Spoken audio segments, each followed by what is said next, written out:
Selamat siang Bapak dosen dan teman-teman. Terima kasih untuk waktu dan kesempatan yang diberikan. Kami dari kelompok 14 yang beranggotakan saya Justina Kamlasi dan teman saya Inggel Deminatimo. Kami akan memaparkan materi tentang isu-isu strategis dalam kewirausahaan dan usaha kecil. Sebelum kita masuk dalam materi, terlebih dahulu kita harus mengetahui tentang tujuan pembelajaran. Tujuan pembelajaran yang pertama adalah untuk mengetahui arti perusahaan kecil dan bisnis kewirausahaan. Tujuan yang kedua, mengetahui manfaat manajemen strategi. Yang ketiga, mengetahui isu-isu dalam pengamatan lingkungan dan perumusan strategis. Yang keempat, mengetahui isu-isu dalam implementasi strategi.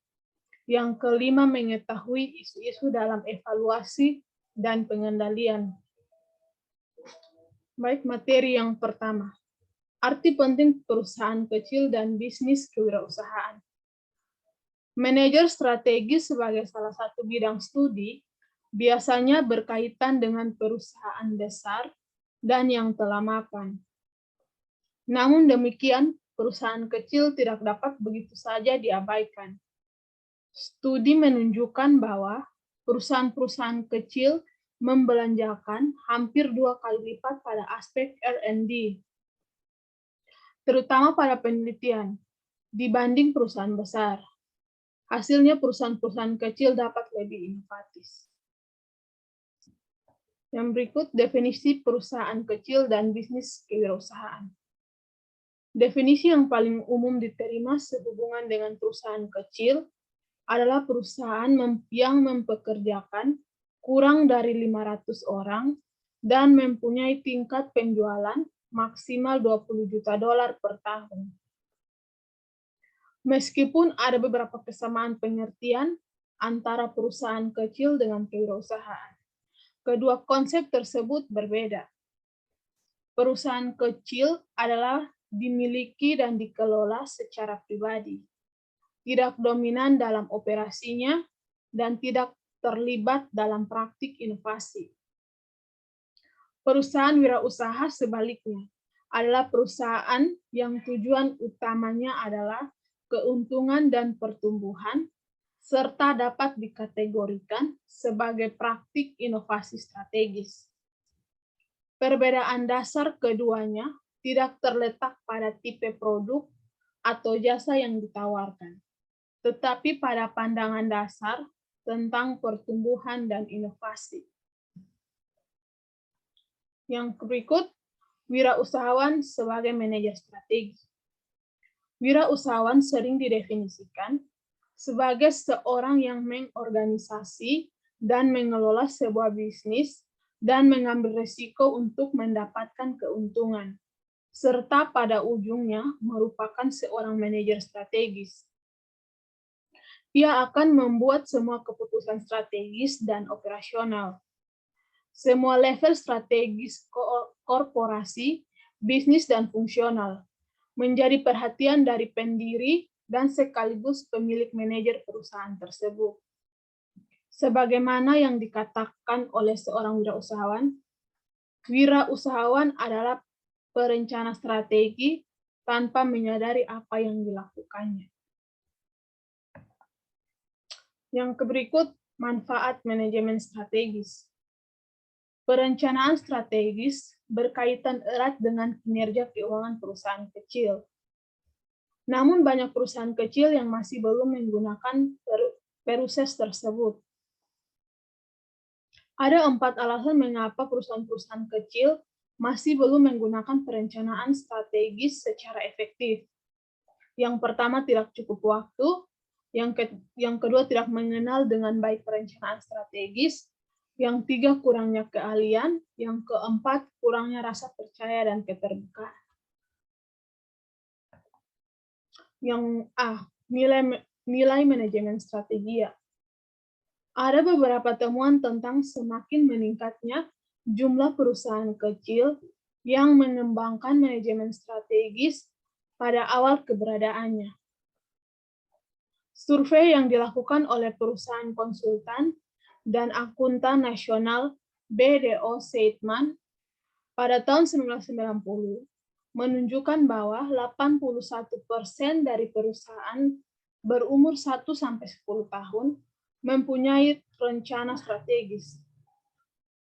Sementara hanya 67% perusahaan yang berumur 11-20 tahun mempunyai rencana serupa. Yang kedua, tingkat formalitas. Proses perencanaan strategis pada perusahaan kecil jauh lebih informal dibanding yang dilakukan perusahaan besar. Bahkan beberapa studi menunjukkan bahwa formalitas suatu proses akan mengakibatkan turunnya kinerja. Penekanan rencana yang dilakukan struktural dan tertulis mungkin justru menjadi disfungsional bagi perusahaan wirausaha kecil, karena akan mengurangi fleksibilitas yang merupakan faktor penting kesuksesannya. Proses perencanaan strategis, bukan rencana itu sendiri, merupakan kunci untuk memperbaiki kinerja bisnis. Yang ketiga, kegunaan model manajemen strategis. Perusahaan kecil dan sedang berkembang akan lebih sukses jika mereka cukup serius melibatkan isu-isu strategis dalam model manajemen strategisnya. Kuncinya adalah berfokus pada hal penting, keputusan dan tindakan manajerial yang menentukan kinerja perusahaan dalam jangka panjang. Yang kedua, kegunaan proses pengambilan keputusan strategis. Modifikasi dari proses pembuatan keputusan strategis yang lebih cocok untuk perusahaan wirausaha baru, yang terdiri dari 8 tahap yang saling terkait. Yang pertama, mengembangkan ide bisnis dasar. Yang kedua, mengamati lingkungan eksternal untuk melihat faktor-faktor strategis. Yang ketiga, mengamati faktor strategis internal. Yang keempat, menganalisis faktor strategis. Yang kelima, memutuskan untuk berhenti atau melanjutkan. Yang keenam, mengembangkan sebuah rencana bisnis. Yang ketujuh, menerapkan rencana bisnis. Dan yang kedelapan, mengevaluasi rencana bisnis yang diterapkan. 3. Isu-isu dalam pengamatan lingkungan dan perumusan strategis. Pengamatan lingkungan dalam bisnis kecil lebih sederhana dibanding perusahaan besar. Bisnis biasanya terlalu kecil untuk menarik seseorang untuk hanya sekedar menjalankan aktivitas pengamatan lingkungan atau perencanaan strategis. Alasan mendasar perbedaan perumusan strategis antara manajer dengan pemilik. CEO perusahaan besar biasanya harus mempertimbangkan sebagai kepentingan yang beragam dari stakeholder. CEO perusahaan kecil juga bertindak sebagai pemilik menjadi stakeholder utama perusahaan. Sebagai contoh, perusahaan besar, di mana perusahaan besar sering memiliki strategi pertumbuhan untuk kepentingan manajemen sekaligus juga kepentingan pemegang saham. Sumber inovasi. Dalam bukunya Innovation and Entrepreneurship, Peter Drucker menyatakan bahwa siapapun yang berminat memulai bisnis kewirausahaan, apakah dalam perusahaan yang sudah mapan atau sebagai perusahaan kecil independen, seharusnya memonitor 7 sumber peluang inovasi. 4 yang pertama berbeda dalam industri, sedangkan 3 lainnya ada pada lingkungan sosial. Yang pertama, hal yang tidak diharapkan. Yang kedua, sesuatu yang bertentangan. Yang ketiga, inovasi berdasarkan kebutuhan proses. Yang keempat, perubahan dalam industri atau struktur pasar. Yang kelima, demografis. Yang keenam, perubahan persepsi, suasana hati, dan arti hidup. Yang ketujuh, pengetahuan baru.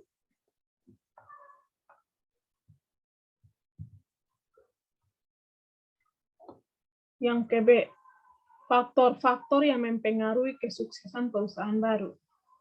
Menurut C. Hofer dan W.R. Sandberg, ada 3 faktor yang berpengaruh terhadap kinerja perusahaan baru. Sesuai dengan tingkat pengaruhnya, faktor-faktor tersebut adalah yang pertama, struktur industri, yang kedua, strategis bisnis, yang kedua, strategi bisnis perusahaan baru, yang ketiga, karakteristik perilaku dan wirausahaan bersangkutan. Yang ke-C, struktur industri. Penelitian menunjukkan bahwa kesempatan untuk sukses bagi perusahaan wirausaha lebih besar pada mereka yang memasuki industri yang lebih cepat berubah daripada yang memasuki industri yang stabil. Pertumbuhan pasar yang cepat juga memungkinkan sebuah perusahaan melakukan kesalahan-kesalahan tanpa harus menghadapi resiko berarti. Perusahaan baru juga dapat meningkatkan kesempatan untuk sukses dengan membangun rintangan masuk yang efektif bagi para pesaingnya. Karakteristik produk industri juga mempunyai pengaruh langsung terhadap suksesnya perusahaan baru. Pertama, perusahaan baru akan lebih sukses ketika masuk ke industri dengan produk yang heterogen daripada yang homogen. Baik, slide selanjutnya akan dilanjutkan oleh teman saya, Ingel Timo. D. Strategi bisnis. Kunci sukses bagi kebanyakan perusahaan baru adalah yang pertama, mendiferensiasikan produk dari produk pesaing dalam hal kualitas dan layanan. Yang kedua, memfokuskan produk pada kebutuhan konsumen dalam segmen pasar yang dimasuki untuk mendapatkan jelur pasar, atau strategi kompetitif, diferensiasi, fokus dari potret. Dengan mengadopsi taktik perang gerilya, perusahaan-perusahaan itu mengambil kesempatan pada ceruk pasar untuk menghindari tekanan langsung dari pemimpin pasar. Untuk mengembangkan diri dari ceruk pasar yang diperoleh, perusahaan wirausaha dapat melanjutkan inovasi dan mendapatkan hasil yang alamiah di dalam pasarnya. Perusahaan juga dapat dikembangkan pada pasar yang masih mempunyai hubungan dengan keahlian utama, sumber daya, dan fasilitas perusahaan. Next, yang berikut, E. Karakteristik kewirausahaan. Ada 4 faktor perilaku yang berpengaruh terhadap kesuksesan perusahaan. Yang pertama, kewirausahaan sukses lebih baik dibanding orang lain dalam mengidentifikasi kesempatan bisnis potensial. Yang kedua, kewirausahaan sukses biasanya memiliki sense of authority yang membuat mereka berorientasi pada tindakan. Yang ketiga, kewirausahaan sukses mempunyai pengetahuan terinci atas faktor-faktor kunci yang diperlukan untuk sukses dalam industri dan staminasi fisik yang diperlukan untuk pekerjaannya. Yang keempat, kewirausahaan sukses mencari bantuan dari pihak luar untuk melengkapi keahlian, pengetahuan, dan kemampuannya. Slide selanjutnya, 4 isu dalam implementasi strategi. Implementasi strategi dalam perusahaan kecil melibatkan banyak isu yang sama dengan terjadi pada perusahaan besar. Perbedaan utama yang ada adalah siapa yang harus menerapkan strategi. Pada perusahaan besar, pelaksanaan seringkali menggunakan kelompok orang yang berbeda dengan orang yang merumuskan strategi. Pada perusahaan kecil, perencanaan strategi biasanya juga merupakan pelaksanaan strategi 2 isu utama yang terkait dengan penerapan strategi pada perusahaan kecil dan aspek pembentukan organisasi dan staf pada saat pertumbuhan, serta transfer kependudukan perusahaan kepada generasi penerusnya. Slide berikut. A. Tahap pengembangan perusahaan. Perusahaan kecil. Untuk menunjukkan bagaimana perusahaan kecil berkembang, NC dan FL memiliki 5 subtahap dari perkembangan kecil. Yang pertama A, eksistensi, B, kelangsungan hidup, C, sukses, D, tinggal landas, dan E, kematangan sumber daya. Tahap A, eksistensi. Pertama kali perusahaan wirausaha menghadapi masalah dalam mendapatkan pelanggan dan penyediaan produk dan jasa yang ditawarkan. Struktur organisasi masih sederhana. Wirausahawan mengerjakan semua dan mensupervisi bahwa secara langsung sistem yang berlaku adalah minimal dan pemilik adalah bisnis itu sendiri. Slide berikut, tahap B. Kelangsungan hidup perusahaan mulai dapat memuaskan kebutuhan pelanggan agar terus hidup. Keseluruhan bisnis akan tutup bila pemilik kehabisan modal awal.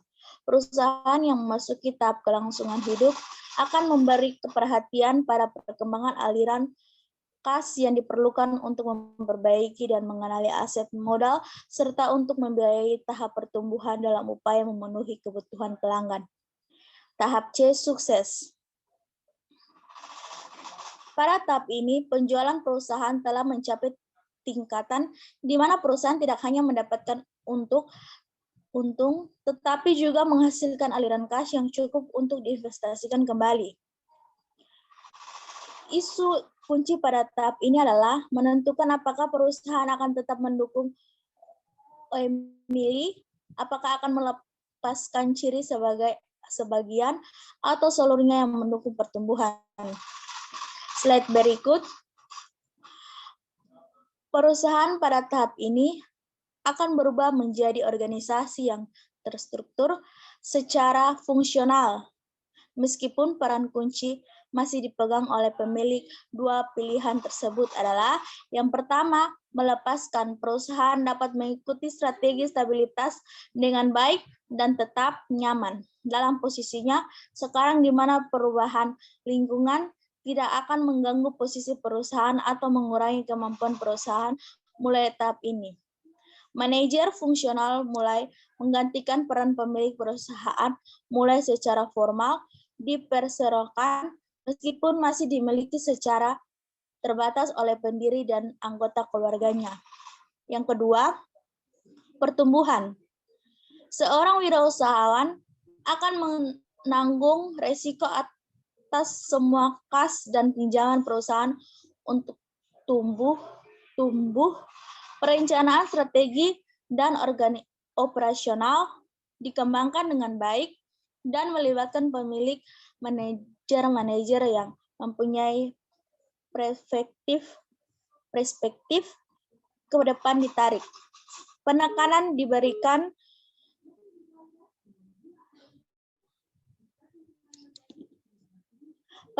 diberikan kepada aspek kerjasama tim daripada energi dan tindakan pribadi pemilik. Yang berikut, tahap D. Tinggal landas. Masalah utama pada tahap ini adalah bagaimana perusahaan tumbuh secara cepat dan bagaimana membiayai pertumbuhan tersebut. Pendiri harus belajar mendelegasikan tugas kepada manajer profesional spesialis atau kepada tim manajer yang terjadi atas manajemen puncak perusahaan. Struktur fungsional organisasi seharusnya kuat. Perencanaan strategi dan operasional biasanya melibatkan manajer yang ditarik, tetapi kehadiran pendiri dan kontrol terhadap saham akan masih mendominasi perusahaan. Slide yang berikut, tahap E. Kematangan sumber daya.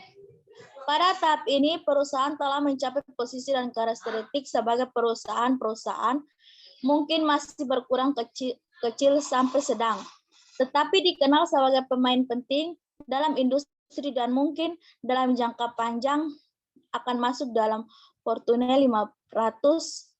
Perhatian terbesar pada tahap ini adalah yang pertama, mengontrol hasil finansial sebagai akibat pertumbuhan yang cepat, dan yang kedua mempertahankan fleksibilitas dan semangat kewirausahaan.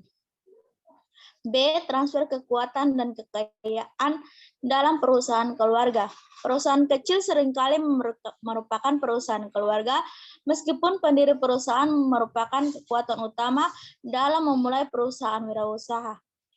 Kebutuhan akan dukung bisnis dan bantuan keuangan akan membuat mereka lebih mempercayai anggota keluarga daripada orang lain yang belum dikenalnya.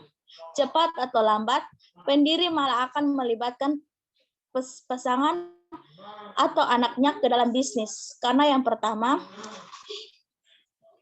standar hidup keluarga terkait dengan bisnis. Yang kedua, pendiri hanya sekedar membutuhkan bantuan untuk menjalankan operasi bisnisnya. Slide berikut. 5. Isu-isu dalam evaluasi dan pengendalian. Formalitas sistem pelaporan keuangan biasanya merupakan hasil dari tekanan lembaga pajak pemerintah dan bukan keinginan manajemen untuk mengembangkan sistem kontrol dan evaluasi tujuan perusahaan. R.L. Levin dan F.R. Travis menyatakan ada 5 alasan mengapa pemilik pelaksanaan dan pengamatan luar seharusnya diperlukan khawatir dalam menggunakan metode standar keuangan untuk melihat kekayaan perusahaan kecil yang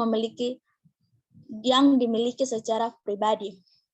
Yang pertama, hubungan antara utang dan modal tidak jelas. Dalam beberapa kasus, apa yang tampak sebagai utang akan menjadi mudah diubah menjadi investasi dan modal. Pendiri dalam masalah ini tidak ingin kelihatan investasi jika perusahaan mengalami kegagalan.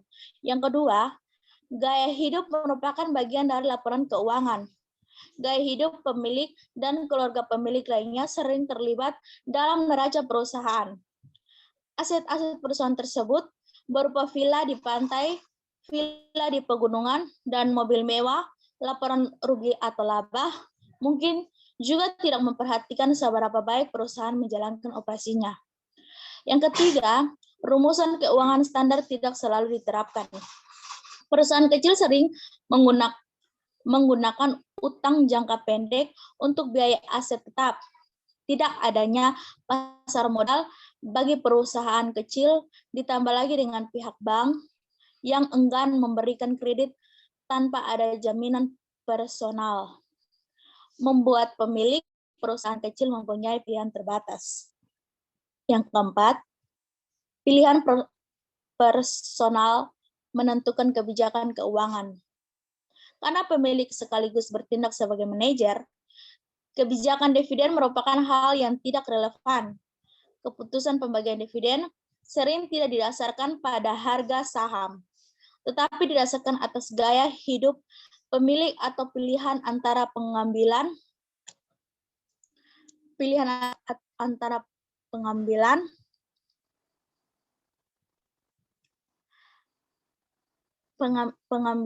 kekayaan dari perusahaan atau dikenalkan pajak berganda.